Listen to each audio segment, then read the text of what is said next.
Welcome to a new series of Livewire entitled Creativity Equations. Now, I know that the animal kingdom can be creative at times, but really creativity is something that's owned, if you like, by human beings. For instance, you don't have to check up on the latest penguin fashion or monkey technology. Animals are pretty much doing what they've always done, whereas human beings, we've moved on significantly. So I want you to think about this as we think about our first verse.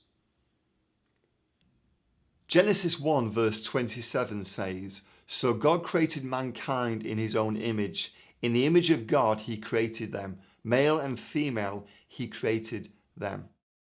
So God has created us to be creative.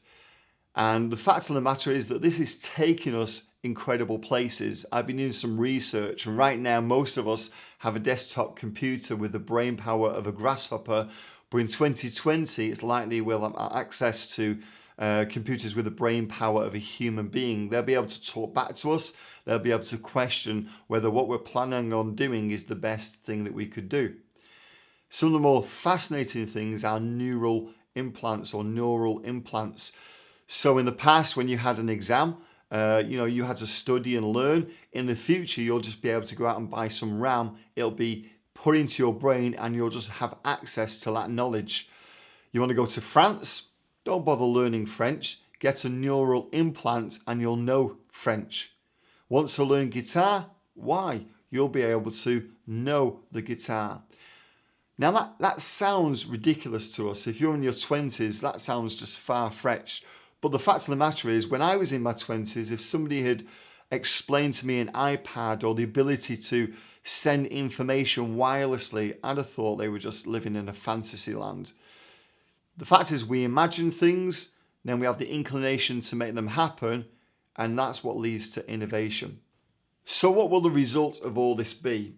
Well, essentially that knowledge will decrease in value and wisdom will increase. You see, it's the law of supply and demand. Knowledge is easier and easier to gain. You can Google things where in the past you had to go to college to learn that stuff. So the fact is, the future is going to be owned by those who don't know things, but owned by those who can imagine things. Those with the wisdom to create. Not those who know ideas, but those who have the creativity to share their ideas in new and creative ways. And as we think about this, we have to think, well, where does creativity come from? Is it something that we can all have, or is it a special skill? No, the fact of the matter is we're born with creativity. We end up unlearning it. So let's just take a quick look at this short clip from a TED Talk by Sir Ken Robinson. He was in the Nativity play. Do you remember the story? No, it was big. It was a big story. Mel Gibson did the sequel. You may have seen it. I don't know. It was Nativity 2.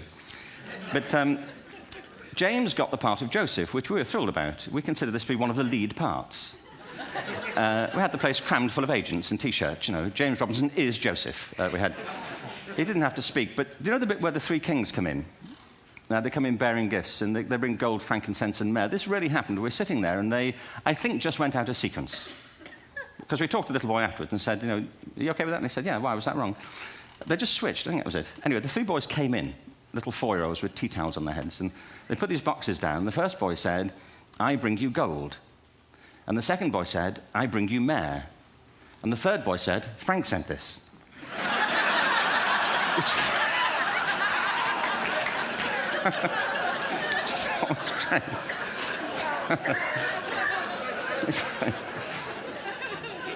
What these things have in common is that kids will take a chance. If they don't know, they'll have a go. Am I right? They're not frightened of being wrong. Now, I don't mean to say that being wrong is the same thing as being creative. What we do know is, if you're not prepared to be wrong, you'll never come up with anything original. If you're not prepared to be wrong. And by the time they get to be adults, most kids have lost that capacity. They have become frightened of being wrong. And we run our companies this, by the way. We stigmatize mistakes. And we're now running national education systems where mistakes are the worst thing you can make. And the result is that we are educating people out of their creative capacities. Picasso once said this. He said that all children are born artists. The problem is to remain an artist as we grow up. I believe this passionately, that we don't grow into creativity, we grow out of it. So in many ways, our education system has strip-mined us of our creativity. And I think this is sad because for many of us, when we're working in the schools, we can see that critical thinking has become almost less important to young people. And I think that's a real shame.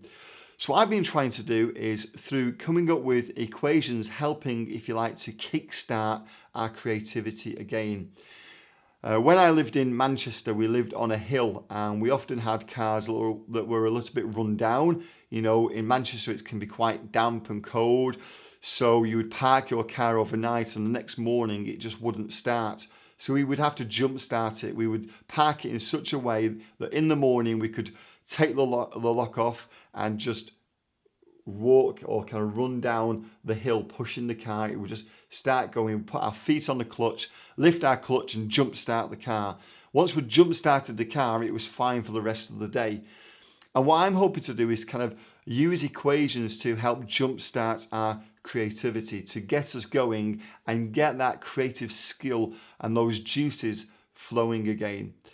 So with that in mind, before we look at the first of our equations, let me introduce one more short video. This is a wonderful commercial that makes, I think, a really good point. Our village, it was falling apart around us. Why? Over the years, we had forgotten how to use our hands. We came to see them as totally useless. We did everything without them. But we were happy with things the way they were. Until one day, overnight, you see, this thing appeared. It was huge, and nobody knew where it had come from. People were confused. We came up with theories and plans, elaborate plans to get rid of this nut. But nothing changed. Till finally...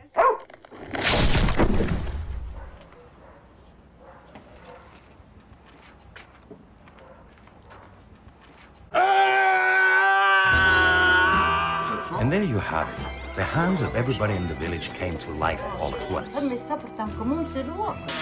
Every single person happily got cracking. A new life began.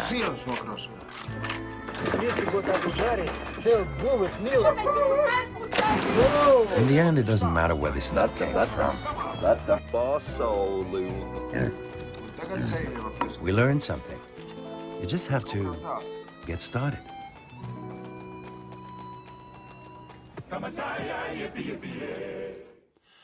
So in my mind, we walk around with our creativity in our pockets. And we're not as creative as we could be, and something seems to be holding us back. So with that in mind, let's look at our first workshop. Please think about an area of your work that requires creativity. Then put the following limiting factors into the order of the most limiting. In other words, which of these are the most limiting, do you think?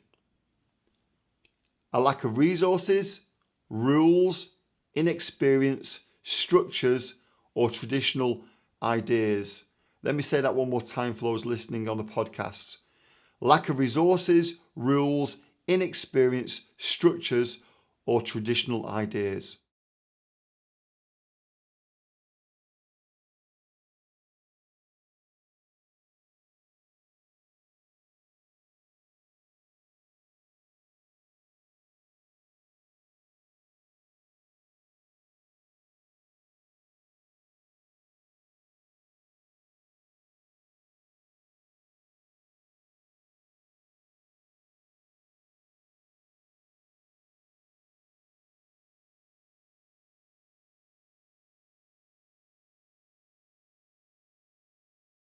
So I don't know what order you came up with, but I can guarantee one thing for sure: I disagree with you. How do I know I disagree with you? Because everything on that list is not a limiting factor. In fact, they're some of the most best aids I could think of for creativity. And during this Livewire series, I want to show you how some of those things are so helpful to kickstart our creativity. So let's look at the first of our equations, and let me introduce the theme of emptiness. Genesis 1 says this: "In the beginning, God created the heavens and the earth. Now the earth was formless and empty. Darkness was over the surface of the deep, and the Spirit of God was hovering over the waters. And God said, 'Let there be light,' and there was light." You know, God has always been drawn to emptiness. There's something about emptiness that he loves to fill. Now, when I say emptiness, I don't mean apathy or laziness or a lack of purpose. I mean a lack of fullness, a lack of our personal opinion, our resources, a lack of our personal agenda, our desire for the next step.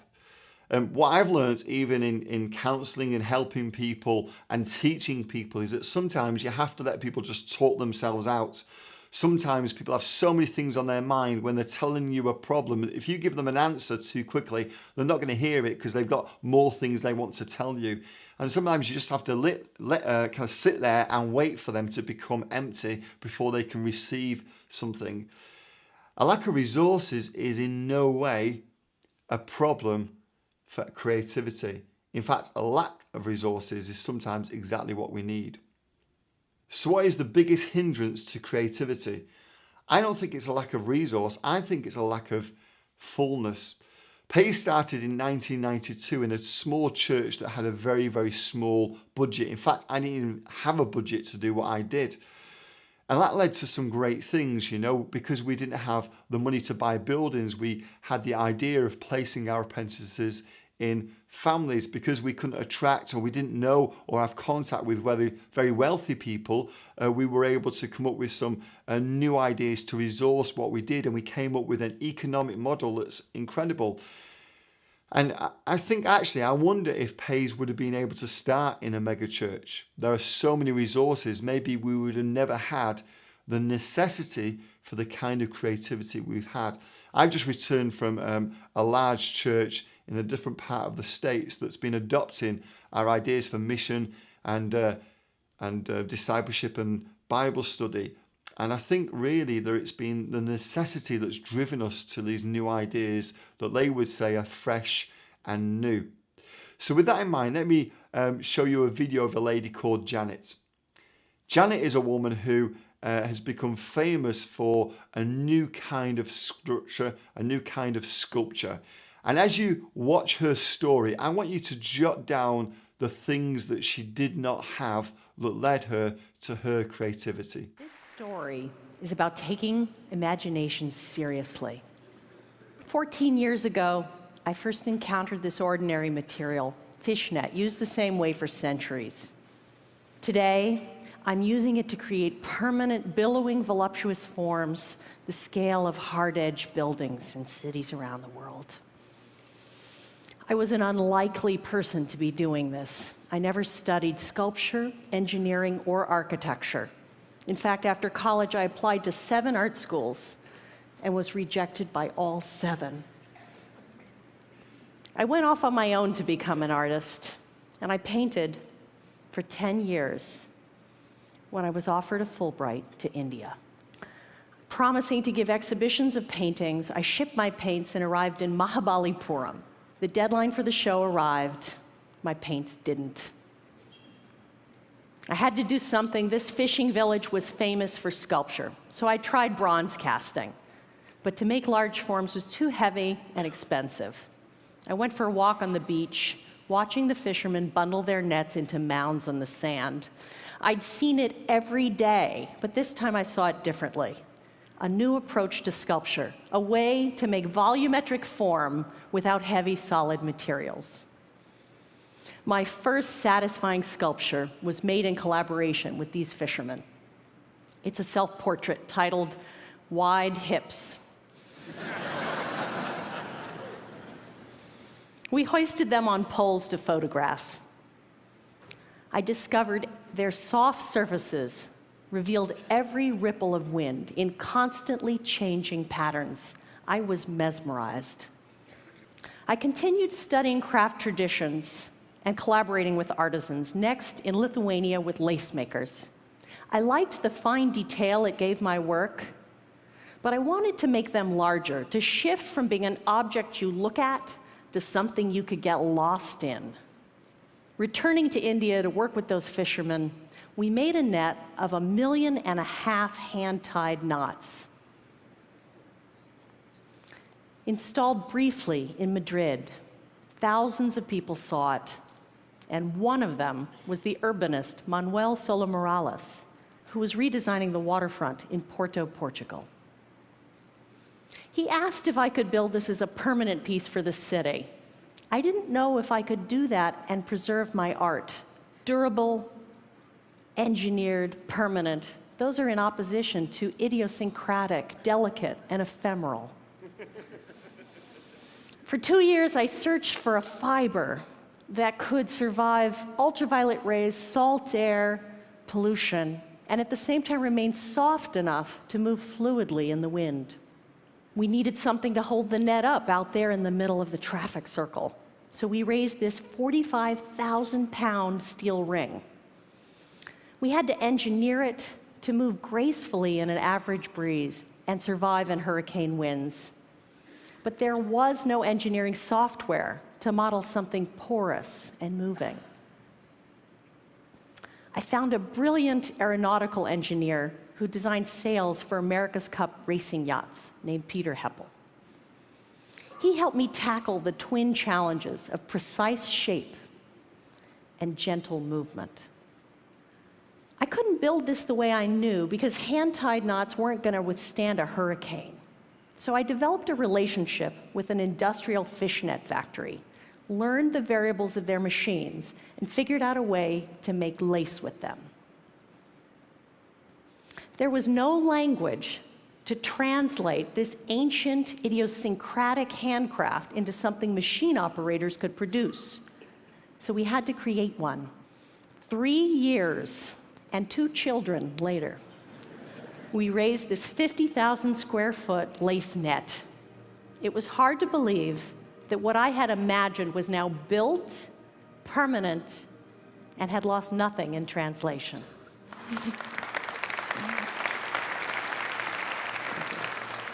This intersection had been bland and anonymous. Now it had a sense of place. I walked underneath it for the first time. As I watched the wind's choreography unfold, I felt sheltered and at the same time connected to limitless sky. My life was not going to be the same. I don't know if you notice all the things that she mentioned. Let me just mention a few from the top of my head. One was that her paints never arrived, and that led her to think about handcraft, that she didn't have the software to figure out how to change handcraft into something more mechanical, and to put into computers to generate some of the things that she needed to do. She didn't have the fibers that would last in the weather conditions of different parts of the planets. She was rejected by 7 different schools of the art. It was this rejection, this lack of resource, this emptiness that led her to creativity. And with that in mind, let's look at our second workshop. Please reflect on these images of emptiness as they show on your screen and ask what creativity they may lead to. So we're going to put up a picture for maybe 20 or 30 seconds each one, and I want you just to be thinking, what could that lead to? What kind of creativity could that lead to? And then discuss that just for a few minutes with your group.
So let's look at our equation. But before we do that, let me read a passage of scripture that I think really helps us understand the importance of emptiness.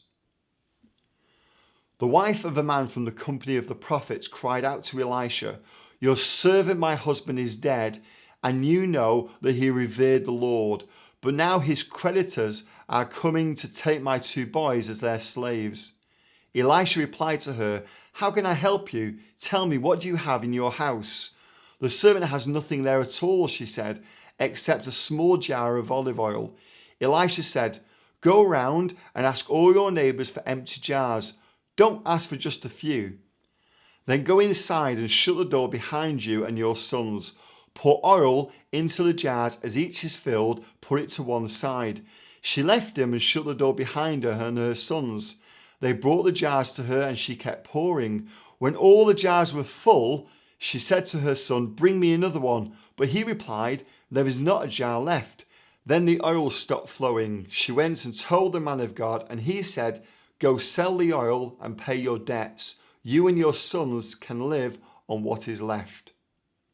So essentially, the miracle stopped when the emptiness stopped. And I think there's something really important for us to understand, and it's this. Creativity is a necessity brought on by purpose. So it follows that if there's a lack of something in your life that God could easily give, maybe it's because he's holding those things back because his plan for you is bigger or more different or more profound than what would normally happen. So if you think about what's missing, what you don't have, then maybe there's a clue there that God has something special for you to do. So I believe that emptiness is something that we can create. And I believe we can do it using this creativity equation. It goes like this: purpose minus the default idea plus the default idea equals creativity. Let me explain that. So you have purpose. Maybe your purpose is to start a church, to plant a church. And you take away, in your imagination, you take away one of the main things you would do in order to fulfill that purpose. For instance, it might be a church building. Now that will lead you to think of things that you wouldn't normally think of. And then you can add back the church building, you factor that back into your plans, but you'll now have ideas that you wouldn't have previously thought about. So let me repeat that one more time. Purpose minus the default idea plus the default idea. I think this is a brilliant equation. I've used it many, many times to help people jumpstart their creativity. Listen to what Janet said later on in that video that we played earlier on. 14 years ago, I searched for beauty in the traditional things, in craft forms. Now I combine them with high-tech materials and engineering to create voluptuous, billowing forms the scale of buildings. My artistic horizons continue to grow.